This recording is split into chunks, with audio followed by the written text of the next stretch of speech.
All right, Dr. Asante, we're live. Good afternoon to those of you who are here on the West Coast. I'm Malefi Kete Asante, professor and chair of the Department of Africology and African. Dr. Asante, we're live. All right, thank you very much. Good afternoon to those of you who are here on the West Coast. I'm Malefi Kete Asante, professor and chair of the Department of Africology and Dr. Asante, we're live. All right, thank you very much. Good. Well, you, Jasmine, are you ready for me? I think we just, okay. Good afternoon to everybody who's here. We're really happy to see you. I'm Malefi Asante, and I'm professor and chair of the Department of Africology at Temple University. And our guest today is Dr. Melina Abdullah. We've been waiting for her. Unfortunately, she's had a time trying to get on. I'm going to introduce her, and hopefully she can get on by then. And if not, then we will talk about Sheikh Anta joke. Excuse me, Dr. Asante, she is on. She is on. I knew she would be there. Thank you very much. Okay, Dr. Melina Abdullah is really one of these outstanding individuals who has made a legacy in her own time.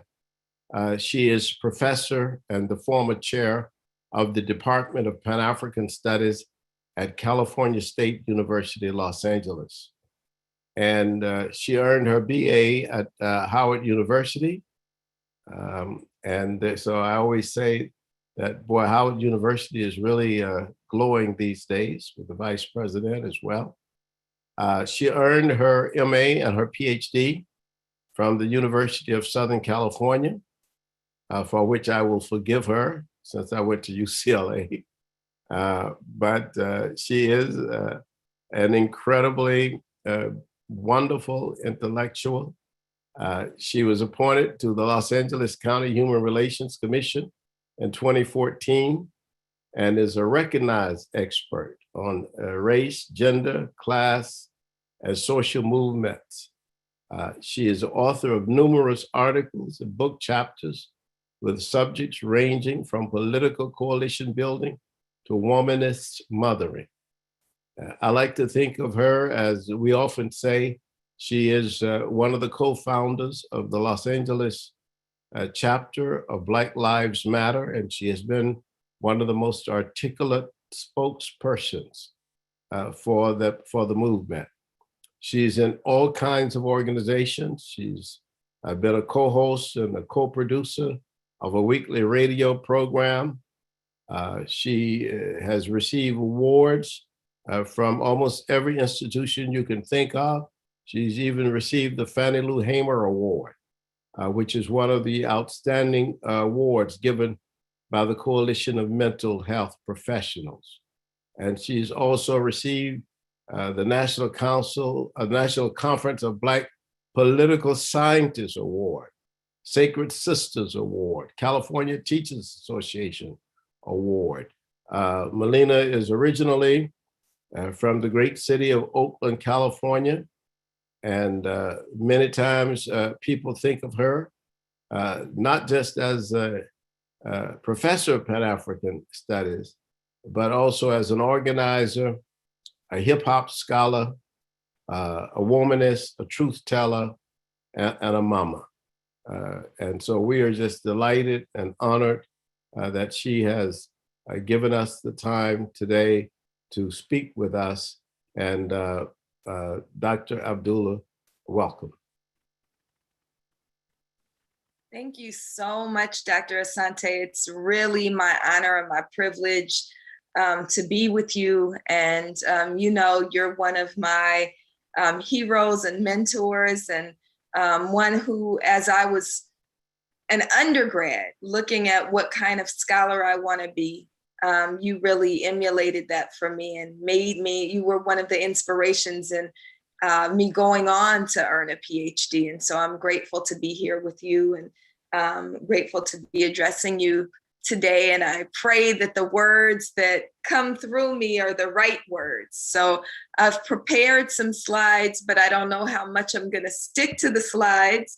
What you asked me to talk about today was the tradition of scholar activism in Africana studies. And I think that that tradition, that truth, that foundation of who we are as scholars, but also as liberators and freedom fighters for our people is what attracted me to the discipline and what made me know that there's no other place I teach than through Black Studies. My department is actually the Department of Pan-African Studies, but the tradition is really what brought me in. So it wasn't, an idea that I wanted to necessarily be in academia, but I saw Black Studies as what we call in my department, we've adopted the motto, we are the intellectual arm of the revolution.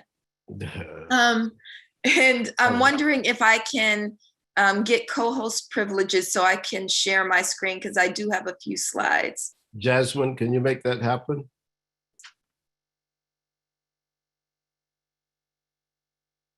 Good. Miss Belinda may have to since she is the host. Okay, Ms. Wilson, can you make that happen?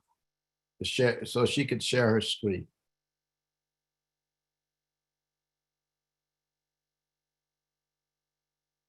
Great. Oops. Okay, yes, Melina. Great, wonderful. Thank you. And I'm on the wrong thing. Hold on. Let's see if I can go to the beginning. So I just wanted to walk through some of just a few slides that get us to the core of what we mean when we say that we're the intellectual arm of the revolution. So I see it as the foundation and the tradition of Black studies or Pan-African studies or Africana studies, that we are scholar activists by design, by tradition, by the very core of our discipline is about Black liberation. And so I want us to remember the words of Jeremiah Wright, because I'm going to go back in order to go forward. In his book, The Sankofa Principle, he says, we cannot go forward without first going back to the past to understand how we got to where we are. Sankofa means that if we do not understand from whence we come, we will forever be headed in the wrong direction. And you all see the Sankofa bird, which is part of our tradition as African people, but also part of our tradition as Black studies, right? Recognizing that every struggle forward has to be constantly met by teachings of the past, or we'll be forever headed in the wrong direction. So I want to just kind of ask you to indulge me a little bit in going back to my past and how I wound up committing, but also being freed through Black studies. So as was mentioned, I am a child of Oakland, California. I was born in Oakland in the 1970s, but I say that still makes me 29, so don't let the math fool you. But I was raised, I was part of the Panther Cub generation, part of the children of the Black Power movement. And what that means is my generation was met with intense oppression by the state. So as I came of age in the late 80s and early 90s, crack cocaine hit my neighborhood really hard. There was an imposition of criminalization and mass incarceration that was beginning to take hold. But there was also a consciousness with which we were raised. And there were kind of counterbalances to each. And I didn't plan to talk about this, but I'm just going to insert this. Dr. Asante, I think you said I have 45 minutes, right? Is that right? Sorry, I was muted. Yes, you had at least 45 minutes or more. Okay, great. So I don't want to talk too much, but I will. That gives me time for just a very quick aside that I didn't plan to talk about, but I do want to include. I think it's important, which is that, you know, a lot of times when they talk about our communities, especially Black and impoverished communities, they talk about them in terms of our traumas, right? They talk about, I even began my conversation about how I was raised, talking about how crack cocaine had hit my neighborhood, and criminalization and police brutality hit my neighborhood. And those were all things that we were grappling with. And oftentimes we talk about what we had to overcome, but what we don't talk about is the tremendous tools that we had to fight back, to beat back those oppressions. And so my neighborhood, I was raised in East Oakland, California, in a neighborhood that we called Funktown, which if we were in Los Angeles, we would call a gang neighborhood. And, you know, a lot of folks talk about the traumas of those neighborhoods, and there were traumas in those neighborhoods. I witnessed my first murder between 6 and 7 years old, and there are countless dead bodies that I've seen in my lifetime. So those are traumas, right? I watched as especially the boys in my neighborhood were either imprisoned or killed. You know, I can't really talk about my upbringing without talking about he was really my second boyfriend, Curtis Belton, who was killed when I was 14 years old, and was the first funeral of someone I loved that I had to go to. And I still am sometimes visited by images of Curtis's face laying in that casket. So there are traumas that even as one who is not still 29 is sometimes, I'm sometimes moved to tears thinking about. But there's also tremendous beauty that's often neglected as we talk about those upbringings. So my neighborhood was also a place where there were 1 million children, and I don't even feel like that it was an exaggeration, right? They talk about our neighborhoods as being neighborhoods full of latchkey kids. Well, to me, that's something to celebrate. I remember walking to school in a pack of at least 30 children. And one of the things we would compete over is who had the best shoestring tied around our necks with the key on it, right? And I remember mine won often because it was a purple shoestring with unicorns on it, right? And I remember picking up children all the way to school, and we'd stop sometimes at the corner store and fill our bags full of Jolly Ranchers. And you know, you get popular for how many Jolly Ranchers were in your bag, right? Who had the best candy in their bag to sneak to each other at lunchtime. I remember playing tetherball. I don't think kids know how to play tetherball anymore. Getting your fingers stuck in the rope, right? I remember summers full of jumping over. We would go fence hopping and steal plums off of our neighbors' backyard trees. I remember my grandfather, who lived across the street, directly across the street, lifting up his garage door every summer and having Kool-Aid and snacks. He called the Kool-Aid Polypop because our family is from Louisiana and Texas, and that's what it's called there.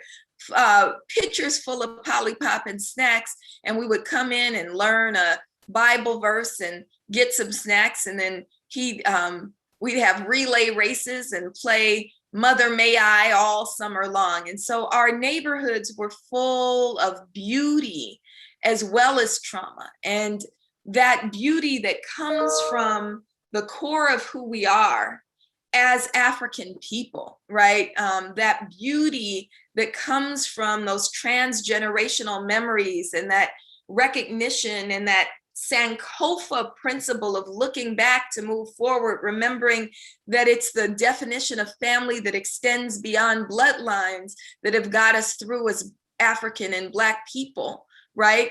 That has to be, you know, enlisted as we beat back a state that is dead set on our murder. And so I want to remember the beauty of where we come from.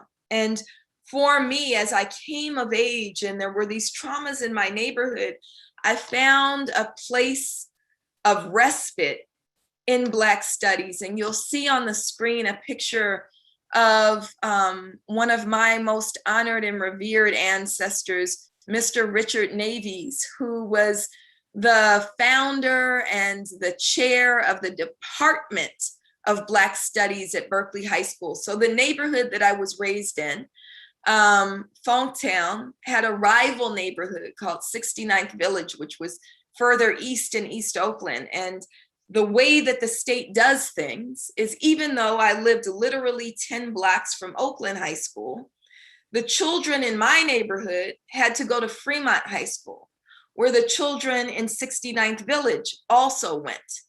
And so it caused all of this violence in the high school, so much so that there were so many shootings at that school during my senior year of high school that they actually ended the school year early. So I was blessed to have a mother who was an educator and a woman who was deeply, deeply rooted in Black tradition, who said that you don't have to abide by the rules that someone else sets for you. And so her godmother's sister, our family member, who we called Grandier, lived in Berkeley, California, one city over. And she had access to Berkeley High School. So the address that I began writing on all of my school materials beginning in junior high school was Grandier's address. And I would get up at 5 o'clock in the morning and I would take the bus for more than an hour to go to Willard Junior High School and Berkeley High School. At Berkeley High School, I was blessed to be a part of the only high school in the nation at the time with not just an Africana studies class or a Black studies class or a Black literature class or a Black history class, but an entire department of Black studies. So rather than taking regular English, we took Black Gold English. Rather than taking regular American history, we took African American history 1 and 2. Rather than having to take Spanish or French, we could take Swahili. And the children who attended Berkeley High School, our lives were transformed. We were reminded who we were as intellectual beings, right? We would walk into Mr. Navy's classroom and there wouldn't be a word uttered. Mr. Navy's would set the needle down on a record player. And I know some of you in attendance are going, what's that? But before there were CDs, before there were tapes, there were records. And Mr. Navy's had an old record player and he would put a record on the record player, drop the needle, and he would play Louis Armstrong and Miles Davis and Ella Fitzgerald. And he would say to us as we walked in, now write down your thoughts. And every day when we walked into his classroom, we would write down our thoughts. And on the last day of the week, we would share our thoughts. And sometimes our thoughts would be poems. Sometimes they'd be pieces of a play. Sometimes they'd be just gibberish. For Amir, who was in my class, his would always be a joke, right? But it was a way for us to celebrate who we were as beautiful, creative, intellectual Black children. And we would have in that class, every December, we would take a week where we didn't go to any other classes and we would take over the auditorium and we would have Back to Black Week, a celebration of Black culture. And every spring during May, during the week of Malcolm X's birthday, we would have Malcolm X Week. And it was a time to embrace who we were as Black people. And it really helped me become all of who I am. Now, Mr. Navies, he planted seeds, but if you remember that Sankofa bird, if you remember how some of these eggs are inside the back of the bird, right? They haven't fully formed yet. In Mr. Navy's class, those eggs were being fertilized, but they hadn't been born, right? They hadn't been laid.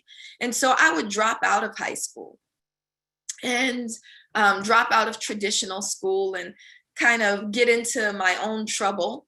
But eventually, those seeds would take root, those eggs would be laid, and I would become kind of saved through a series of both traumas and beauties. I would go on and become an African American Studies major at Howard University. And so I want us to understand what it was that I was exposed to as an early student of Black Studies at Berkeley High School, as one who became an African American Studies major at Howard University. I want us to know what I didn't fully know at the time, that Africana studies, Black studies, Pan-African studies, and ethnic studies more broadly is the only set of disciplines that was born out of community struggle, not out of an institution. And so I want us to think about things like the 10-point platform from the Black Panther Party, where point number 5 was, we want education for our people that exposes the true nature of the decadent American society. We want education that teaches us our true history and our role in present day society. I want us to think about what it means that they said that was part of, that was part of our platform, part of the platform in 1966. And then by 1968, we had this third world student strike, beginning with Black students at San Francisco State College, now San Francisco State University, part of the California State University system in which I teach, where students said that we are not going to submit to an oppressive model of education. We are going to demand a liberatory model of education. It wasn't just the students, it was also radical faculty. You know, we have to think about the role that people like Sonia Sanchez, people like Amiri Baraka, so many others played in birthing ethnic studies. We also have to think about the role that community members played, members of the Black Panther Party, but also regular mothers and grandmothers who once populated San Francisco. I know you think that there's no other Black people, no Black people ever lived in San Francisco because they can't afford it now. But in the 1960s, San Francisco actually had a rich and vibrant Black population, right? So we had places like Hunters Point and Sunnyside. We had places like the Fillmore that had very strong and rich Black communities that were part of making these demands in 1968. And so for 4.5 months in 1968, students at San Francisco State University shut down that institution and said that we are not going to submit to these oppressive conditions. We are going to demand Black studies. And you saw similar uprisings happen at places like Cornell and other institutions all across the country where they demanded Black studies. So again, Black studies is, excuse me for a moment, Black studies is the only discipline, or ethnic studies is the only set of disciplines that, again, comes from community demand rather than an institution. And so recognizing that, our scholars in ethnic studies scholars, as well as ethnic studies students and practitioners, have had to be activists, have always been activists, have never been a part of academia, have been intellectuals, but not academics. If we think about the distinction that's drawn by people like Bell Hooks, who says that, you know, we should be honing our intellectual tools in the institution, but we shouldn't see ourselves as part of the institution. So I want to say that that is foundational to who we are. It's foundational to what we are. It is true to our tradition to be that. And if we are anything less, we're actually betraying and belying what Black studies is. And so if we fast forward by 50 years, right? If we fast forward from what was happening between 1965 and 1968 to what took shape in 2013, right? If we think about, movement moments, if we think about the birth of Black studies, the birth of Black power, and the work that was being done in the streets and on campuses in the 1960s, as well as and compared it and put it side by side, juxtaposed it to what's happening now, what's happening between the 2010s and the 2020s, right? We see some parallels. So I don't think it's coincidental that when we talk about Black Lives Matter as a Black freedom movement moment, it's not coincidental that when we talk about Black Lives Matter, we have to recognize that Black Lives Matter was founded out of the tradition of Black studies. So to be clear, Black Lives Matter was founded on July 13th, 2013. That's the day that George Zimmerman was acquitted in the murder of Trayvon Martin. And that's the day that many of our cities in Los Angeles, in Philadelphia, in Miami, in New York, all across the country, our cities exploded. Our cities erupted.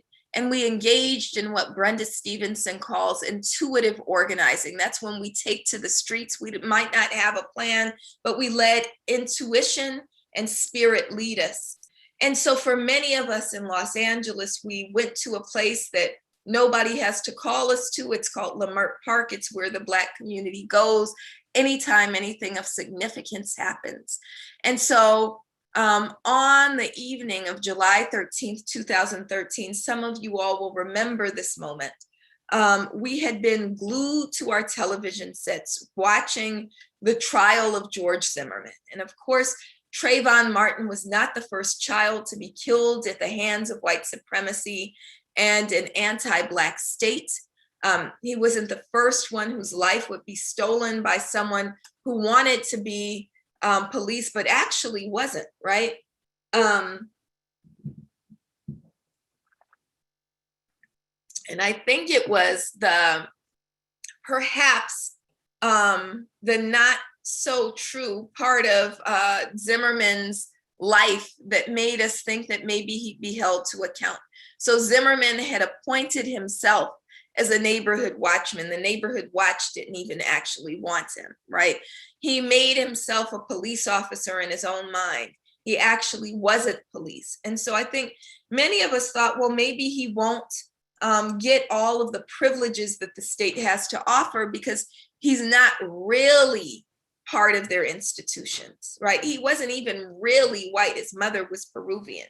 And so I think a lot of us who had witnessed what happened to Sean Bell and Amadou Diallo and Oscar Grant and all of those injustices were thinking that maybe there'd be some semblance of justice for Trayvon Martin and George Zimmerman would be convicted. But of course, on July 13th, 2013, we heard the words that he was getting off and the court was giving him his gun back. And so we erupted. And we poured out into the streets. And I remember hearing those words and having to do what women like Joanne Robinson had to do when she heard of the arrest of Rosa Parks. Not that I'm in any way, I'm in no way worthy of being uttered in the same sentence as Joanne Robinson, but I feel some of what I believe that she must have felt, right? As a Black mother, professor, hearing about the arrest of Rosa Parks while she was grocery shopping, doing family errands. That's the same thing that happened to me. I was doing family errands and my brother called me and told me what happened. And I remember gathering my children up and going home and still having to cook for them and feed them and bathe them and find someone to sit with them. And then calling over several other Black mamas, and we called ourselves the Mama Brigade. And I remember pouring out into the streets with them, but also recognizing that I was a mama to more than my biological children, that the children or the young people that I had the privilege of calling students were also my spirit children. And so I sent out texts to a bunch of my spirit children, and they met me in the streets, and for 3 days, we engaged in intuitive organizing. But on the third day of our protest, and of course we weren't there by ourselves, we met thousands and thousands of other folks who were also in the streets. On the third day of our protest, as we shut down the freeway, the 10 freeway, which we think is the first freeway shutdown of the Black Lives Matter movement, I received a text from Patrisse Cullors, who's one of the 3 co-founders of Black Lives Matter. Patrisse had been in conversation with Alicia Garza, who I didn't know at the time, but was dear friends with Patrisse and is now my dear friends, and also comes from the Africana Studies tradition, having recently earned her master's in Africana Studies at San Francisco State. They had been in conversation, and Alicia had penned what she called a love letter to Black people, and she signed that love letter, which was posted on Facebook, Black Lives Matter. And then Patrisse, who had been in Black organizing space, we had convened a Black organizers coalition and had been doing work together for a few years.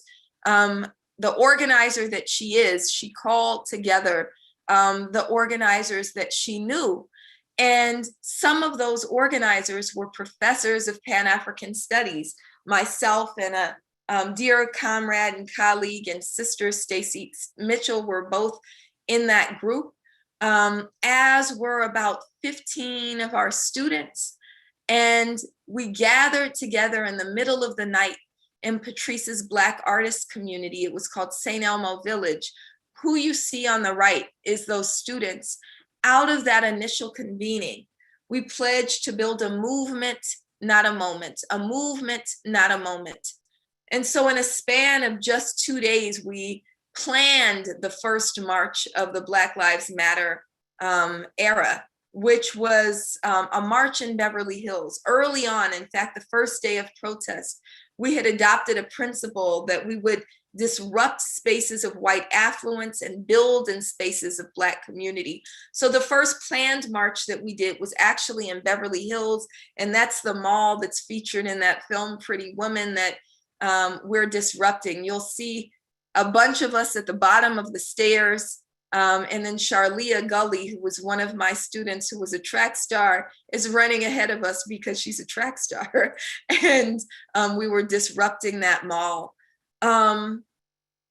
We built Black Lives Matter intentionally. We built Black Lives Matter in a way, again, that sought to disrupt white supremacist, patriarchal, heteronormative capitalism and build Black community, recapture the things that are beautiful from our ancient selves, from our traditional selves, and fight back against oppressive systems that we see as being vestiges of chattel slavery. So things like police, prisons, and jails had to be upended as we visioned and built towards a world of liberation. And so the first statement that we developed as Black Lives Matter is this: Black Lives Matter is working for a world where Black lives are no longer systematically and intentionally targeted for demise.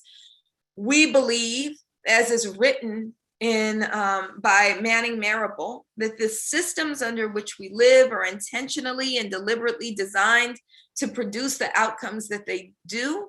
And so they have to be upended. We can't tinker around the edges of policing or mass incarceration. We have to end those systems, because it would be ridiculous to say that we're going to tinker around the edges of chattel slavery. These are vestiges of chattel slavery, and they were deliberately and intentionally built for the outcomes that they produce. And so they have to be upended, right? We continued that we affirm our contributions to the society, our humanity, and our resilience in the face of deadly oppression. We've put our sweat, equity, and love for Black people into creating a political project, political as in power, right? Taking the hashtag off of social media and into the streets. So to be clear, when people say Black Lives Matter is a social media movement, No, we use social media as a tool, but we understand that you cannot upend systems and create new ones just by engaging online. The call for Black Lives to Matter is a rallying cry for all Black lives striving for liberation. I know that some folks were saying that we were pleading with the system to recognize us. That's never been the truth. This has never been a plea. It's been a recognition of our own power. And it's deeply, deeply rooted in who we are as Black studies and as Black intellectuals. So we then went on to join with other organizations that are part of this moment in Black liberation struggle.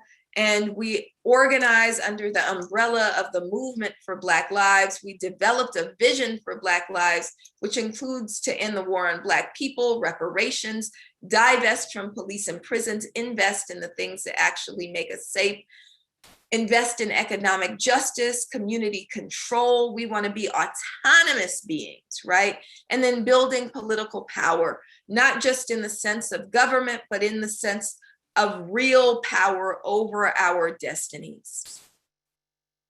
Excuse me for 1 minute.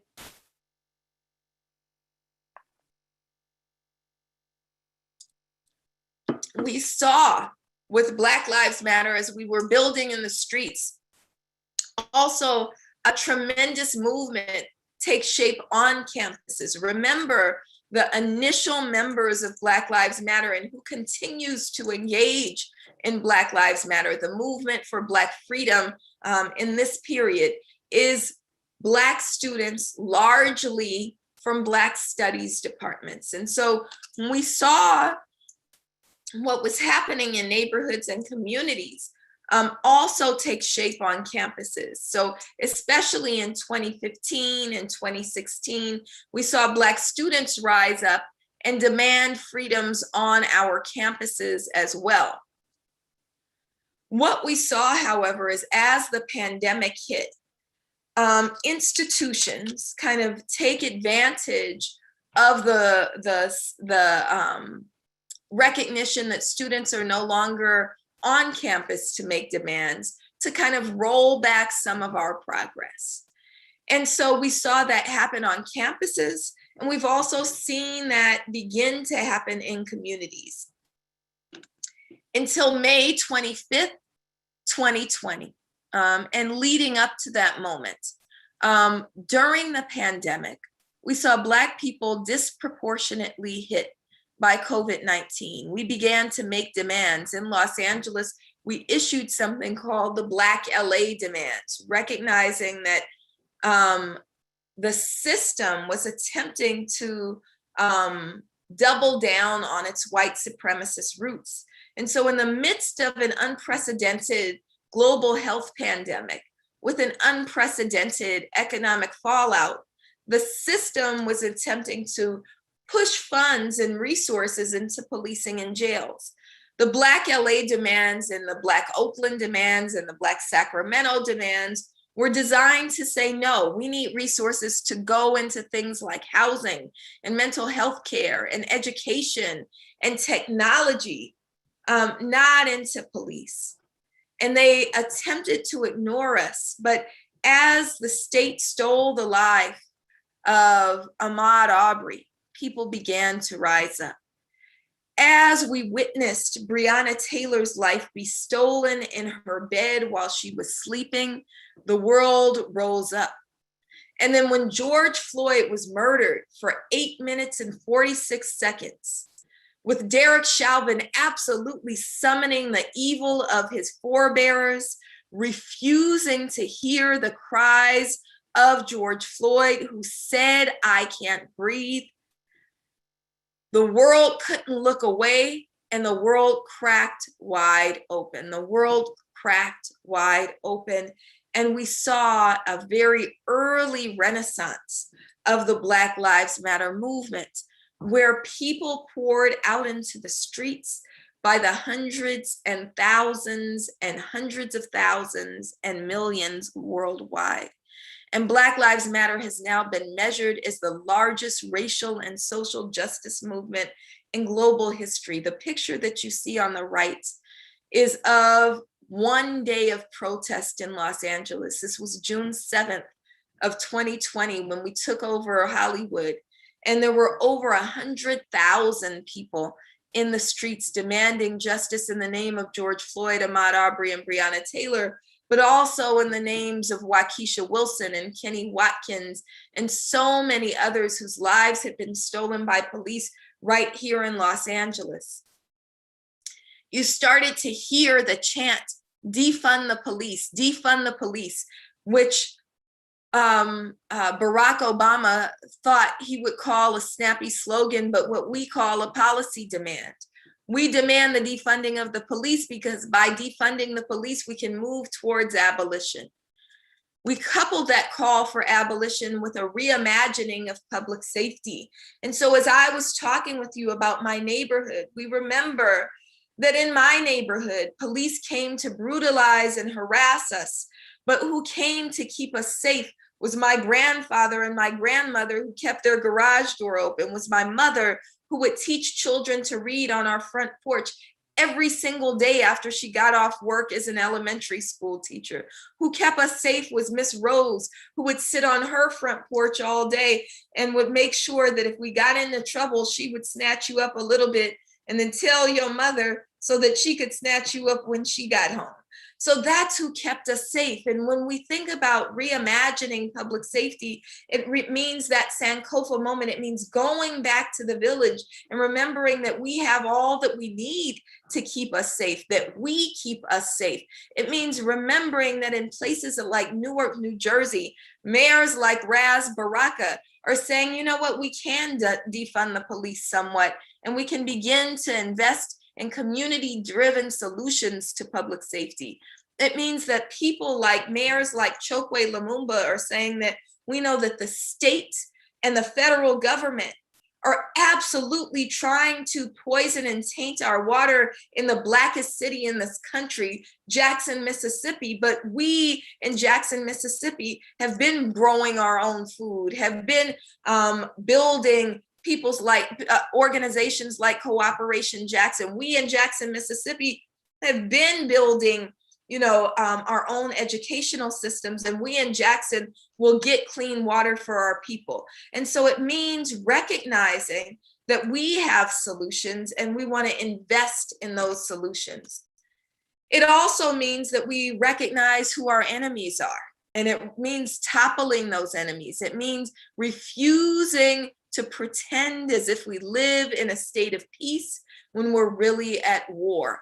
Those are the words of Dr. Maulana Karenga. Refuse to live in a state of peace when we are really at war. And I'll say when they've declared war upon us. We need to remember that as we talk about policing descending from slave catching, who organizes police and allows them and enables them to behave as slave catchers, are police associations that disguise themselves as unions. And so we've said that we are not going to submit to their war upon us. We're going to fight back, and we're going to end police associations.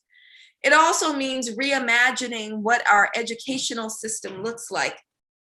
And I'll start first with our K through 12 system and what this moment that the world cracked wide open means to our young people. All over the country, we've been chanting defund the police, and very few places have been successful in actually doing it. In Los Angeles, we celebrated a bit when it was announced that $150 million was being cut from LAPD and reinvested into Black community. That accounted for the very same rate of increase that LAPD was slated to get that year, right? So it really wasn't a defunding of police. It represented less than 10% of the police budget, of the public police budget, right?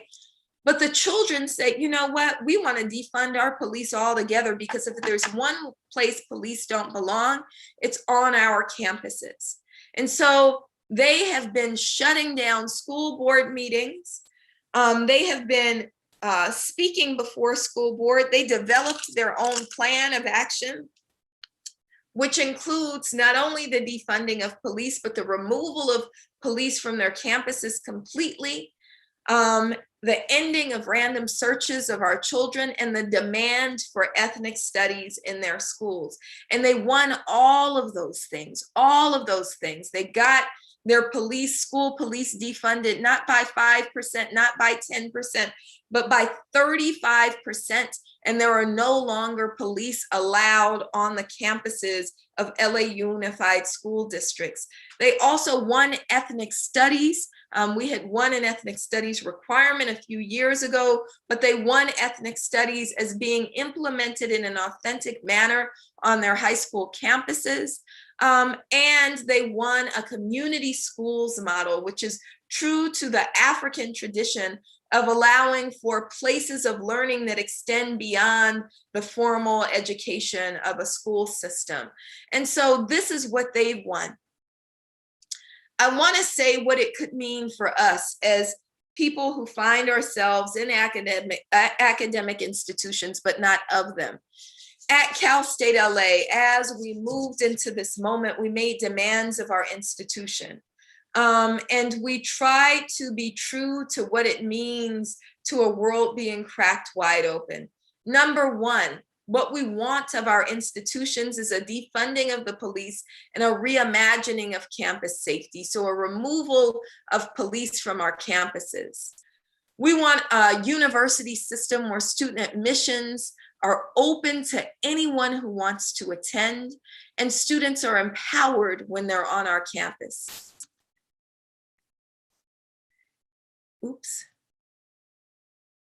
I'm missing one. And then finally, we want authentic ethnic studies. Authentic ethnic studies. What that means is an ethnic studies that's grounded in the scholar activist tradition that says that, you know, we don't want just diversity, equity, and inclusion. We want a Black Studies department and a Black Studies praxis that is engaged in liberation work outside of and beyond our campus. And so those are the things that we're struggling for. Here's how you can be a part of it. You can use your voice. You can share your truths and push back. We're encouraging you all as intellectuals within the revolution to write articles, to influence your own circles, to think about the social media that you want to follow. People like Greg Carr, people like Anthony Ratcliffe. You're welcome to follow me. I couldn't find Dr. Asante's Twitter handle, but if he has one, I'd love to hear what it is so I can include that as well. We want you to show up in the body. What that means is we want you to major in African American studies, Africana studies, Black studies, Pan-African studies. We want you to vote with your feet by taking our classes. We want you to attend department events, and we want you to declare yourself the intellectual arm of the revolution. And then finally, we want you to create requirements. It shouldn't just be students who are in our majors and minors taking our classes, right? We want to make sure that all students are required to take ethnic studies at both the K through 12 and university levels. And we want to utilize university resources to advance our discipline, but also to empower our communities. And with that, I'll pause, I'll stop my screen share, stop my share, and I'm happy to engage in any conversation that we can have from here. Thank you very much. This was a very powerful presentation. And, you know, at some points, I was in great joy. And at some points I had tears in my eyes. You gave a profoundly provocative discussion of the activist tradition and also educated us. And you just, you know, we want to say this to you, Dr. Abdullah. You're a great monument to our struggle, to our people, to the nation. And we appreciate you for being with the Temple community.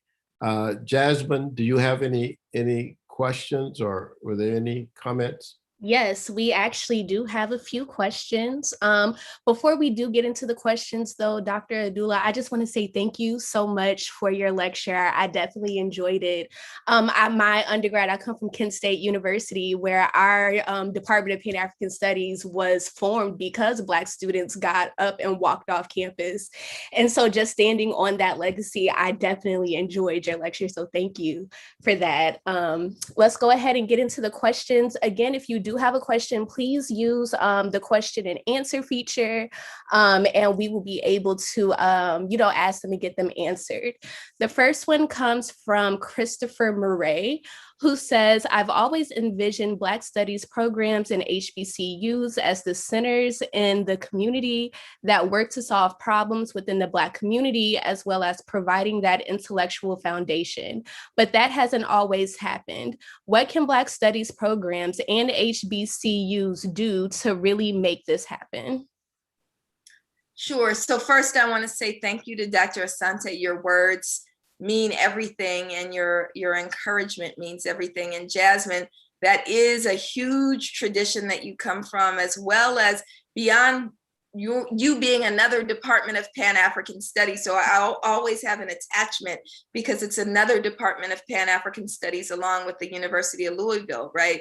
Which is also Pan-African Studies, but also your history in the creation of Black History Month at Kent State, right? Yes, so what Black students did at Kent State to say, nah, and I always laugh because they called it a Black History Month, but I think you actually went from January 3rd to the end of February for your Black History Month. So your students, what was that, 1969, right? 1968 or 1969, yes. Right. Took 2 months and said, forget Negro History Week, we're taking Black History Months, right? Exactly. And so you come from a very rich tradition. The question that was asked about HBCUs, as a graduate of an HBCU and an African American Studies department at an HBCU, I remember my first year at Howard questioning whether I needed to be an African American Studies major. And this is why. I think that the way that we teach, so remember, Africana Studies, Black Studies, Pan-African Studies is not just about subject matter, it's also about the way we teach our pedagogy and the why we engage in the research that we do, right? And I think that both that subject, the pedagogy, and the epistemology are practiced at HBCUs, at least at mine, across disciplines. And so I found myself in my Spanish class at Howard. My professor was Ian Smart. And I remember learning about how Spanish, his theory was that Spanish was actually an African language, because from the, I can't remember the years. I hope Professor Smart doesn't ever see this, but between a certain period of time, Spain didn't have an official language. And they didn't get an official language until Moorish rule. So his theory was that the Moors were actually the speakers of Spanish, and what made Spanish the official language of Spain, so that Spanish was actually an African language. And he was also a linguist and gave other kind of examples, right? I remember walking into my math class, and I'm not the greatest at math.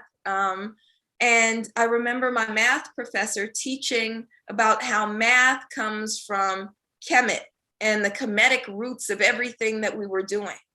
And I'm saying that not because I remember every single thing from my undergraduate experience, but that in every single department at Howard University, there was kind of a foundation that was common to the Black Studies tradition. And if you think about where the first departments of Black Studies and Pan-African Studies and Africana Studies were born, they were at predominantly white institutions. And I think that's because there was a stronger pushback against more oppressive educational models. Now, that's not to say that HBCUs are doing everything right and they don't need Africana Studies departments or African American Studies departments. It's to say that there are a greater number of legs on the table, right? It's not just Africana Studies that is giving us our truths or our ways of learning or ways of kind of understanding and engaging the world. And so I think that it's going to take more intention in building those departments at HBCUs to make them stronger and larger, because there are people, including students and including faculty outside of the departments, who think that we can also rely or recognize that we can also rely on departments that are not Black studies or Africana studies. So I think it's going to take more intentional investment, intentional recruitment, intentional work to recognize that we can have a strong Department of Political Science that's grounded in Blackness. We can have a strong Department of History that's grounded in Black history. We can have a math department that teaches about the Kemetic roots of math, but we also need a strong Africana Studies, Black Studies, Pan-African Studies department to kind of be the center of it all. So I hope that answers your question. Thank you. Our next question comes from an anonymous attendee. They say, do you feel like you or others need to push back sometimes within the college infrastructure or faculty with their comments or existing rules that are harmful to Black students? How do you navigate that while maintaining the expectations of being quote unquote professional? I don't try to be quote unquote professional. So yes, all the time, we have to remember that these institutions are not ours. These are not ours, and we are not theirs, right? We are not theirs. We belong to our community. We belong to our people.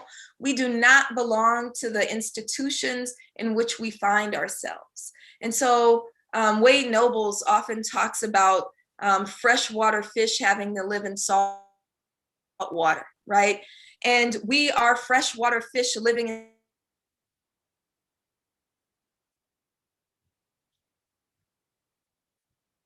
in salt water. Every institution is literally designed to eat us up, okay, to make us bleed, right? Think about what happens to freshwater fish in salt water, right? I think that the way in which that we can survive in salt water is to surround ourselves with other freshwater fish, right? To make sure that we swim as schools, that we build our own as best we can within these institutions. And this is why Black Studies departments, this is why BSUs, this is why Black faculty and staff caucuses, this is why, you know, every piece that we can build within those institutions is vital to our survival. This is why we also must disrupt that line between the campus and community, right? One of the things that started to happen as Black Lives Matter began to take root is I found myself targeted. And I'm gonna just offer a quick story. I hope that's okay. I used to be, you know, institutions like to have favorite Negroes, right? They like to have the Black folks that they trot out at the dinner table. If you talk about universities, they like to have the one Black person. Hang on, I gotta grab my charging cord.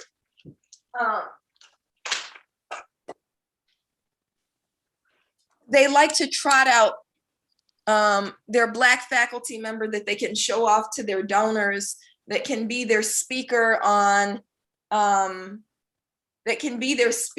their panel where they realize at the last minute they didn't have anybody Black, right? I was that person.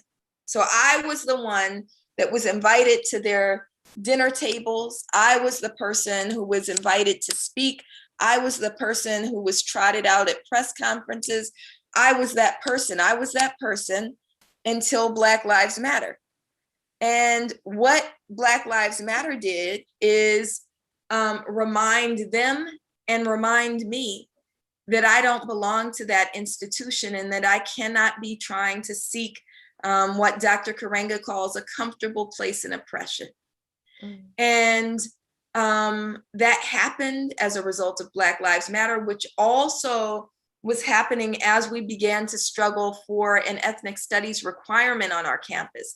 So as I was turning up in the streets, I also was challenged to turn up on campus. And so I saw all of the, well, not all but the most genuine of the comrades turn against me, to stop inviting me to their dinner parties. And I had to become okay with that. I had to remember that I'm here for my students and my people and my community, and I'm not here to say, it was. That's right. When we started struggling for this ethnic studies requirement, there were a few of us who were engaged, but every single Black faculty member suffered.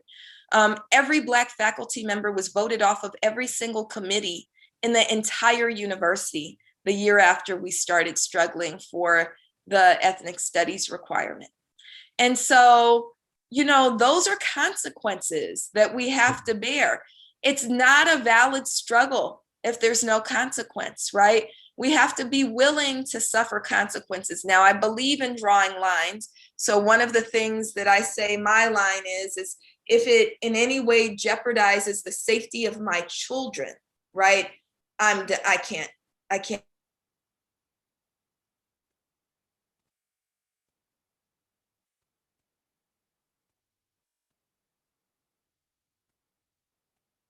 think there's a buffering problem, Jasmine.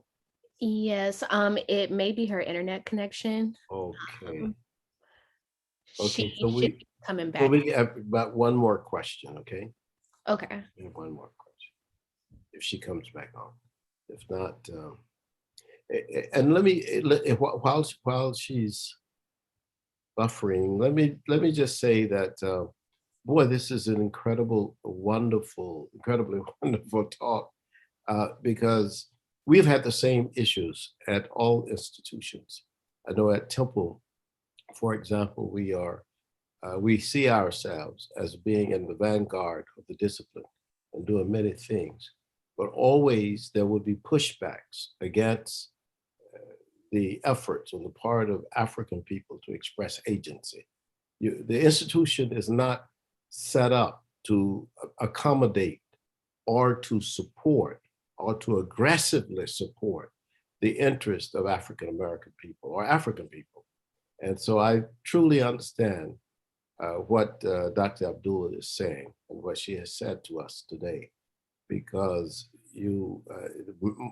Michael Tillotson is correct when he says that always you have agency reduction formations forming when African American people want to advance. We have had difficulty. I've been at Temple for nearly 40 years, and we have never had a time in which we have had, maybe initially, maybe for the first 3 or 4 years of my being at Temple, when we had an aggressive administration that came from the president, the vice president, the provost, and the dean, that we have a really aggressive push to make Temple #1 in the nation in terms of scholarship in African American studies. But since that time, we've always had difficulty. And we've had difficulty because people do not want Black people to express any interest in support of Black people or in support of Black interests. If it's in support of Black interests, then you can guarantee there will be agency reduction formations. If you say we need to do this and we need to move here, they will say you can't do that. And of course, we have to always remember that much like I always say about Sheikh Anta Diop and about Francis Cress Welsing or Du Bois, that your desire has to be the liberation of African people and African minds and the advancement of truth and knowledge, and not a desire for accolades from people who certainly do not appreciate the fact that the origin of the human race is on the continent of Africa, and the origin of civilization is on the continent of Africa, and that African American people will fight forever for liberation and will not be under oppression. So I understand the Kent experience, the San Francisco State experience, the Howard experience, and exactly what Professor Abdullah has told us today about the experience of ethnic studies in California. I will say this, is she back on? No. You know, all right. I will say this, that last week, I was on a program with the State Board of Education in California. And the State Board of Education in California has just adopted the most progressive ethnic studies curriculum in the country. 77% of all the children in the schools, public schools in California, 77% are non-white. And not only that, but the children who are Samoan, the children who are Korean, Vietnamese, as well as, of course, all the other ethnic communities that we know of, all had an opportunity to create a robust curriculum. And that robust curriculum, which I had a part in creating, was adopted last week. So it's a state that does have there are a lot of difficulties, but at least they're advancing the nation. And I think that we have to at least adopt some of the principles that they are adopting in the state of California. Shirley Weber, who is the Secretary of State in California, was my master's student at UCLA when I taught at UCLA. And Shirley is one of the people who is also responsible for getting African American studies, Latinx studies, Native American studies, Asian American studies adopted at California as a part of the curriculum, so that students have to take ethnic studies in California. Happy to see you back. Dr. Abdullah, I was just telling them about Shirley Weber, who was my student. She got a master's with me at UCLA, and Shirley Weber is the Secretary of State. And she was also the assemblywoman who worked very hard to get the ethnic studies requirement for the state of California in the higher education. Yeah. Yeah, so you can say your last comments. Thank you. So the passage of AB 1460, and I'm still trying to figure out what happened to my computer and why it went out, but I can't. So we're going to have to, I guess I'll just have to be on the phone. So the passage of AB 1460 was a really long and hard fight. And I didn't realize that Dr. Weber was your student, but it makes sense. Dr. Weber was tremendous in this fight for AB 1460. What happened was we are in a constant state of always trying to figure out how to maintain ethnic studies. And I don't know if people didn't do their research or what they were thinking, but they had gone after the Black Studies Department at Long Beach State, where Dr. Karenga was chair. And if I were them, that's not, and I wanted to undo Black Studies, that's not the department that I would have started with, but that's the department that they started with. And so we were engaged in a fight to maintain Black Studies and ethnic studies in the CSU. And what was clear is the CSU didn't want to maintain ethnic studies. They wanted to declare war on us. And so basically we said, we're going to have to go over their heads. And so we did. And we sought legislation, and Shirley Weber drafted that legislation. And what we saw was, wait, I think my computer's working now. And what we saw is the drafting of AB 1460. It actually went, oh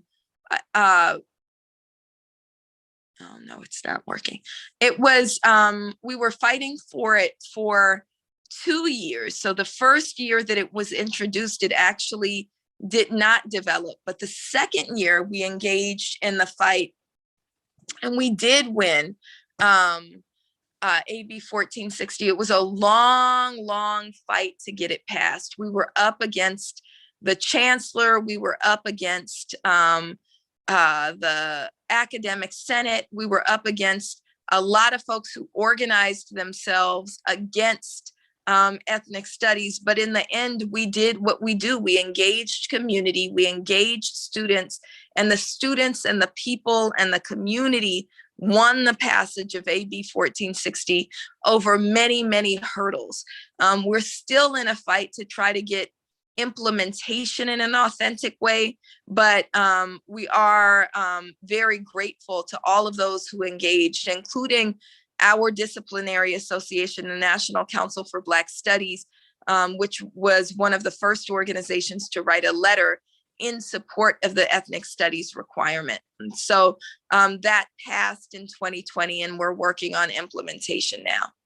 Well, thank you very much. And Jasmine, I think that is probably the last question, last comment. We just want to thank again Dr. Abdullah for her presentation.